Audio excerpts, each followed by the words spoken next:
Thank you so much, and thanks everyone for being here. Good morning. As mentioned, my name is Ian. I'm representing the University of Sunshine Coast in sunny Queensland in Australia, and I'm going to talk to you today. First, give you a little bit of brief background about the university in case you're unfamiliar with us, and then go into a bit more detail about our nursing programs that your students are hopefully interested in. So just a brief overview of UniSC. We are a relatively small university by Australian standards, only about 19,000 students currently, and actually a very, very Australian university. As you can see, only about 12% of our students are actually international students, which is a relatively low percentage. For those of you who are familiar with other Australian universities, where there may be 40% or 50% international students, students that come here will still get a very Australian experience, as I like to say. We do have quite a diverse student body, though, so you can see that we've got over 2,000 international students from 76 different countries. Traditionally, we've had a lot of students come from Europe and the Americas, and more recently South Asia. But now we're hoping to get a few more students coming to us from Southeast Asia as well. So we have 5 locations, all based here on the Sunshine Coast and just north of Brisbane, if you know Queensland, sort of about halfway up the east coast of Australia. So our main campus here at Sippi Downs, UniSC Sunshine Coast, where I am right now, is our main campus. But then we also have 4 other campuses, including the Moreton Bay campus, which is our newest campus and the one that's closest to Brisbane. Very popular for students who want to study a little bit closer to the big city, whereas the Sunshine Coast campus is maybe for those who like the lifestyle up here, more relaxed sort of a lifestyle. And then we have 3 other campuses as well: Caboolture, Fraser Coast, and Gympie. There are relatively few international students studying at these campuses, though. So majority of our international students would be at either Sunshine Coast or Moreton Bay. And nursing is offered at both of these campuses as well. It is a very beautiful location. This is actually this beach is about 10 minutes away from the campus here at Sunshine Coast. There's about 70 kilometers of beaches here on the Sunshine Coast itself. And generally, like this photo shows, relatively few people as well. So if students like that beach lifestyle, they'll enjoy life here in Sunshine Coast. And also, just something that surprised me, even as an Australian who's grew up in Brisbane my whole life, there's actually wild kangaroos on campus here at the Sunshine Coast campus as well. So again, very Australian experience that you're very unlikely to get at another Australian university. Just a few shots of our campuses here. This is the main campus. You can see the beach at the top of the picture, and then all of the various faculty buildings. The main building there, the tall one in the middle, is actually where I'm sitting right now. It's a very great little campus. There's pretty much everything students will need, cafes, cafeterias. The nice thing for the students who are studying here is that all of the food on campus is half price for students as well. So very cheap to eat. And here is the Moreton Bay campus. Like I mentioned, it's the newest campus. It's still under construction, you can see there, but it's located about a 30-minute train ride north of Brisbane, and right there at the train station as well. So for students who want to be studying a little bit closer to the big city while still studying at a regional university, Moreton Bay campus is a great option there. I won't dwell too long on the rankings. With top 3% of all universities globally, we are rated top in Queensland and top 5 in Australia for teaching quality, overall experience, student support, learning resources, the best public university in Queensland for overall experience. And you see that we've been measured #1 in Australia for teacher quality and health services and support, and best graduate outcomes for rehabilitation, which is obviously relevant to today's topic as well. Before I get into the nursing programs themselves, though, I just want to show you we are a very comprehensive university, even though we are relatively small. So there's pretty much every subject area that your students will want to study is available here, including quite a number of health-related programs. As you can see here, obviously health science, biomedical science, prosthetics, orthotics. We also have occupational therapy and physiotherapy, brand new for 2026 for international students as well. So there's a lot of options there apart from the nursing programs. But you see down the bottom of this table, the 2 main options there, the Bachelor of Nursing Science and the Graduate Entry Nursing Science program.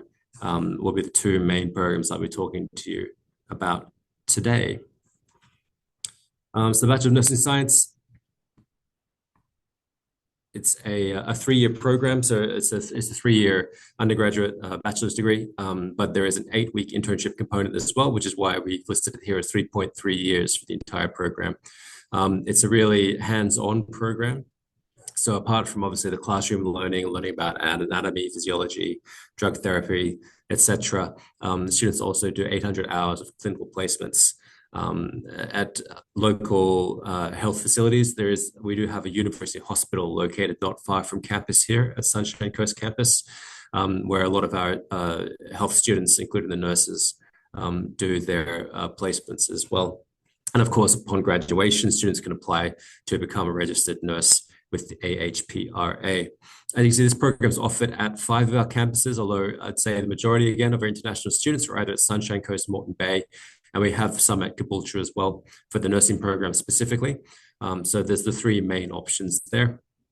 And students can start this program in either that sort of trimester 1, trimester 2, so either a March or July start for this program.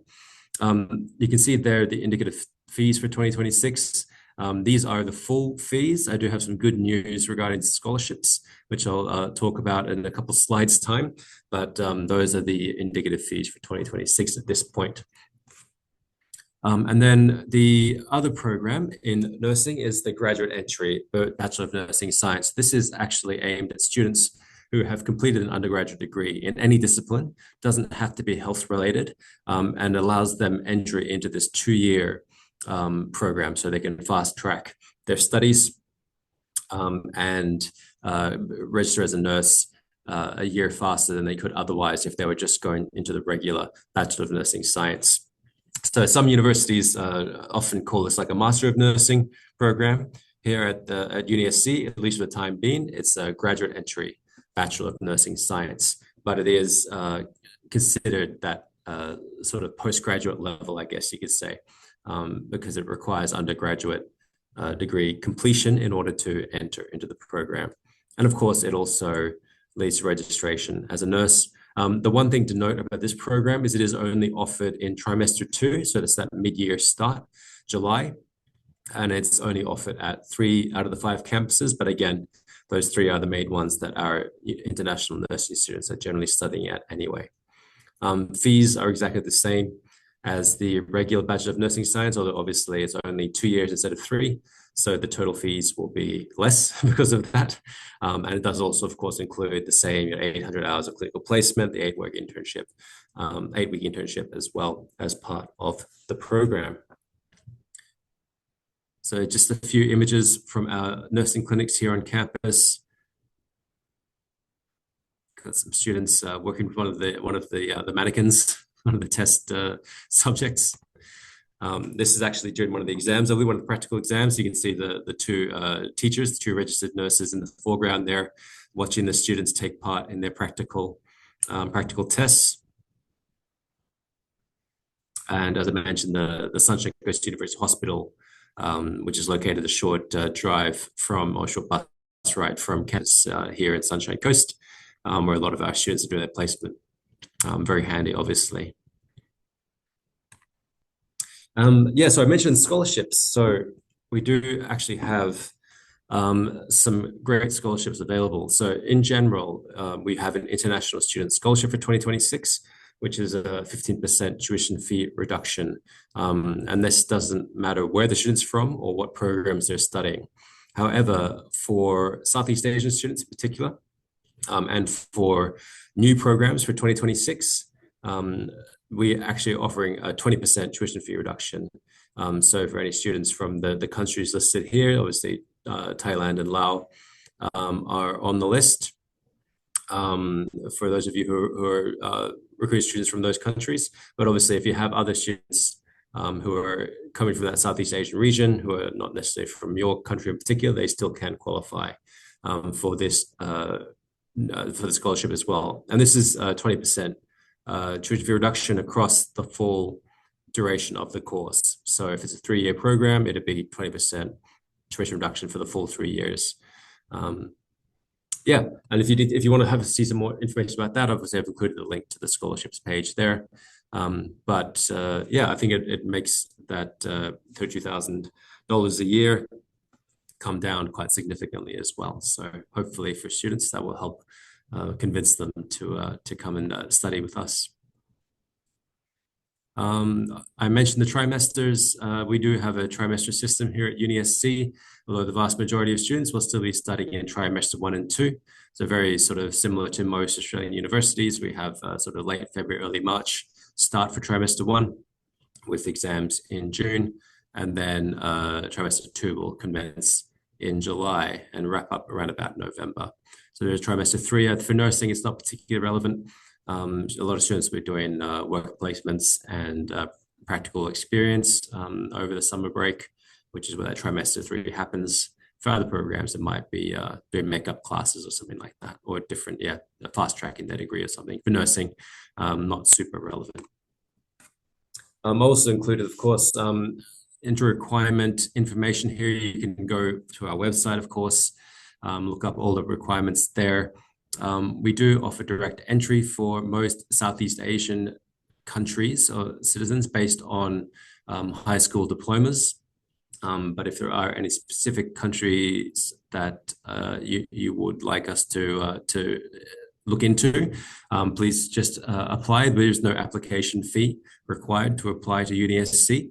So we just do encourage you to apply, and our admissions team will assess the application and the various high school diplomas or certificates or undergraduate degrees that the student has undertaken, and then advise on whether or not they can be accepted. We do have an English for academic purposes. We do have sort of an English pathways program as well. Unfortunately, for the Bachelor of Nursing, and I'll go into English language requirements in a second, it's not available for the Bachelor of Nursing or graduate entry nursing, or any of these programs that have higher than normal English language requirements. So, but I will note it there in case you do have any students who are looking to study other programs as well, where it may be more relevant. In terms of English language requirements for the nursing programs, you can see here, unfortunately, there is in order to become registered, they are required to have a certain level of English language, and most universities, as I'm sure you're aware, do require students to meet these scores before they enroll. So for IELTS, 7 overall, and then 7 in all bands with at least a 6.5 in writing. And we do allow, as it notes there, the IELTS 1 skill retake is accepted. We can't combine 2 different results, but we can accept 1 skill retake. So if their listening is low and they retake just listening, which is the 1 skill retake, then we can accept that if they get the required score. Obviously, also accept TOEFL, Pearson's, OET, and if students have done high school or studied in an English-speaking country, we can, in certain circumstances, accept language of instruction in order to meet English language requirements as well. However, it's generally recommended to submit a test result, as the language instruction is a little bit subjective in some cases.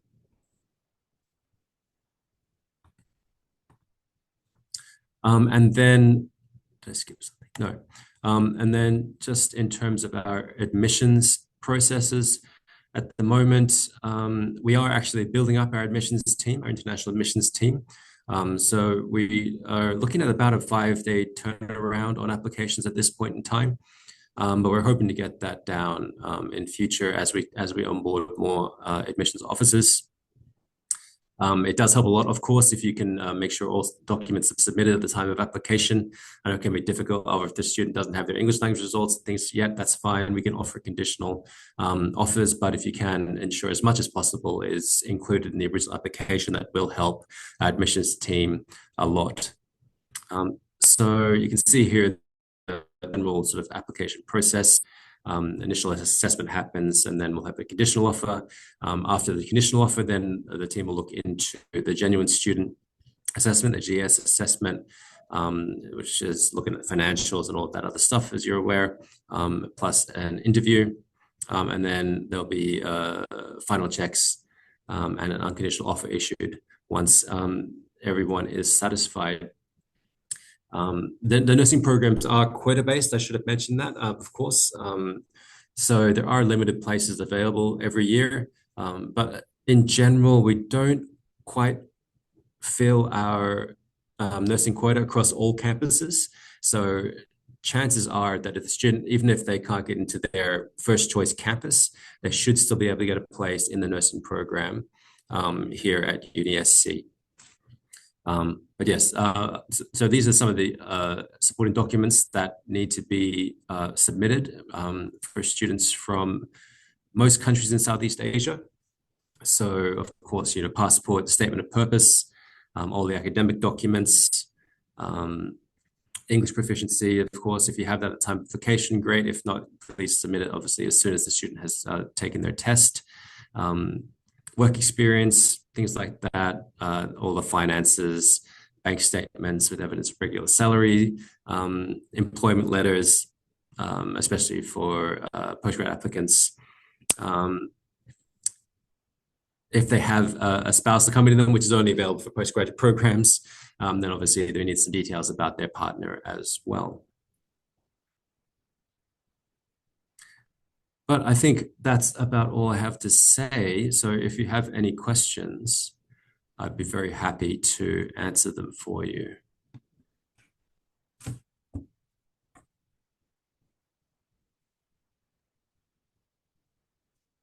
I got through that a bit quicker than I was expecting.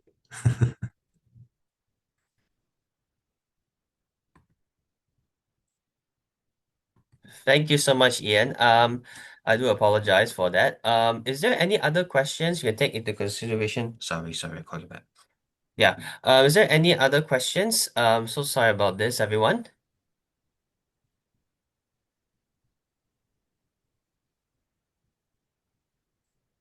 Ian, would you mind repeating again what are the scholarship opportunities for Bachelor of Nursing? So, Bachelor of Nursing, students from those Southeast Asian countries that I mentioned. So that's pretty much most of them. I'll just go back to that slide.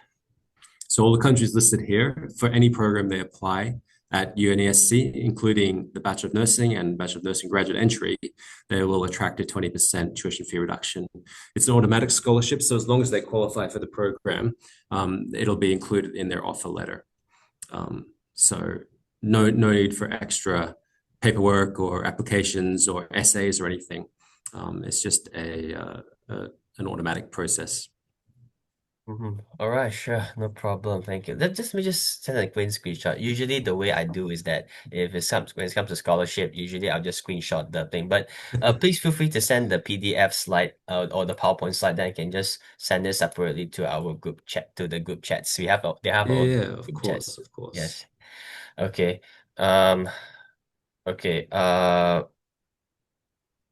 Let me just say this. Yes, I mean that brings it down to about 26,000 Australian per year with the 20% scholarship. Which is actually pretty, I would say it's in terms pretty affordable for the students. Yes, I agree. All right. I think we've got time. I think we have time for one more question. Yes.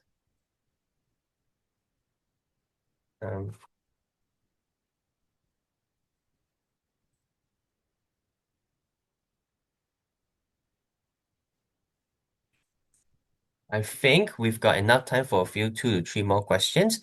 Okay, let me just see. But Bachelor of Nursing, right? Just want to double check with you. You have a July intake, if I'm not mistaken. Is that correct? Yes. So Bachelor of Nursing, the non-graduate entry programs that has entries in both trimester 1 and 2. So that's your March entry and your July entry. So that can be started in either 1 or 2.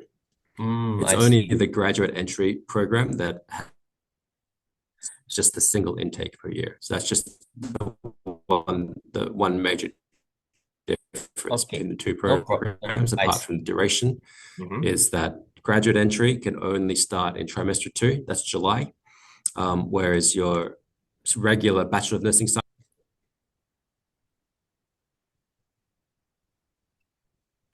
Sorry, Ian, I lost you there for a second. Can you hear me?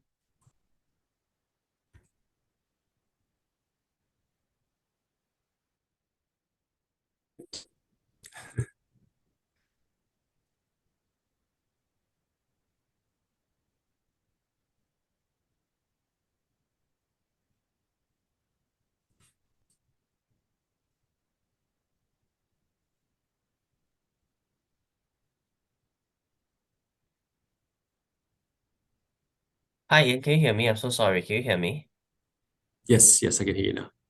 Yeah, okay. I'm sorry. My follow-up question was the Bachelor of Nursing Science. You have trimester one, trimester two, which is very understandable. But for trimester two, can it be like for direct entry for let's say a sample a student who completed a year 12 qualification, but not a diploma of nursing? It could be, yeah. So the Bachelor of Nursing Science can be doesn't what the matter what the background is, they could start in either trimester one or two. Okay, Yeah, great. Yeah, because yeah. I can only give you feedback. Some institutions they have nursing for February and July, but sometimes they put there, oh, July is only available for students with a diploma nursing background. Some of them do No, that. no. Yeah. So Okay, sure, yeah. sure. I think that's also another good selling point actually. Yeah. That's great. Good to hear. No, that's good feedback, actually. I wasn't aware what that other universities are requiring that. There was just a few good, but of course, sometimes as a board specialist, I have to look through at, okay, great, you have a semester two, no issue, but is it for direct entry or only for diploma of nursing graduates? Like for those who Mm. for enrolled nursing students enrolled. Yeah, at least to my knowledge, there's no restrictions on that on the trimester two. All right. I'm new to the university though, but and so I can double check that. But as far as I'm aware, I've got regular nursing students applying Mhm. for July entry. That's fair enough because I think at the same time also like on especially for the onshore students they did Cert 3 and Cert 4 in especially in individual support in aged care. They do have some Mhm. experience in the field and then after that they were wanted to try to apply for nursing programs in July in the middle of the year. They don't necessarily have to think and wait for the February of Sure, sure. the following year. Yeah. Yeah, yeah, Especially for those onshore, which is actually more which is it's more it's more like they don't have they can just try to maintain the progression in Australia. sure. Yeah, yeah, yeah. Yeah. Excellent. All right. I think we've got time for one more. You guys sure have any more questions? Are you absolutely sure? It's quite much today. Yeah, this is great. Okay, I think we're done with the presentation. Thank you so much, Ian. I really Yeah. do appreciate your time and your effort. We really appreciate it. No, no, no. Thanks for having me, and thanks very much everyone for taking time to listen today. Of course, if you have any more questions, please pass them on to Tim, I guess, and then he can ask me. Yeah, definitely. All right, thank you so much, Ian. You have a good week ahead. Thank you so much. You too. Thanks. See Thank you, you. everyone. Bye. Bye. See you.